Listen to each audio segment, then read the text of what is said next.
ताज्या बातम्यांसाठी महान करेला सबस्क्राइब करा आणि बेल आयकॉनला क्लिक करा।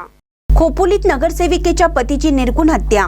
रायगड जिल्ह्यातील खोपोली येथे शिंदे गटाच्या शिवसेनेच्या नवनिर्वाचित नगरसेविका मानसी काळोखे यांचे पती मंगेश काळोखे यांची आज सकाळी 7 वाजता निर्गुण हत्या करण्यात आली।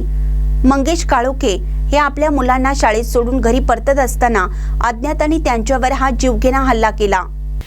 ही घटना आज सकाळी 7 वाजता खोपोलीतील साईबाबा नगर परिसरात घडली। मंगेश काळोखे हे आपल्या मुलींना शाळेत सोडून घरी परतत होते। यावेळी एका अज्ञात वाहनातून 4 ते 5 जण उतरले। त्यांनी मंगेश यांच्या गाडीसमोर स्वतःची गाडी आडवी घातली आणि त्यांच्यावर तलवारी व चॉपरने हल्ला केला। या भीषण हल्ल्यात मंगेश काळोखे यांचा जागीच मृत्यू झाला। या हत्येमागे राजकीय वादाची पार्श्वभूमी असल्याचा संशय व्यक्त केला जात आहे। मानसी काळोखे या साईबाबा नगर प्रभागातून दुसऱ्यांदा निवडून आले आहेत। त्यांनी याच निवडणुकीत प्रतिस्पर्धी देवकर यांच्या पत्नीचा पराभव केला होता। काळोखे यांनी देवकर या 2 कुटुंबात आणि त्यांच्या पक्षांमध्ये गेल्या 15 ते 20 वर्षापासून वाद सुरू असल्याचे समजते। निकाला दिवशी देखील त्यांच्यात किरकोळ वाद झाला होता। काळोखे यांच्या नातेवाईकांनी पोलिसांवर गंभीर आरोप केले आहेत। गेल्या 2 दिवसापासून मंगेश यांच्यावर पाळत ठेवली जात होती आणि एक संशयास्पद गाडी परिसरात फिरत होती।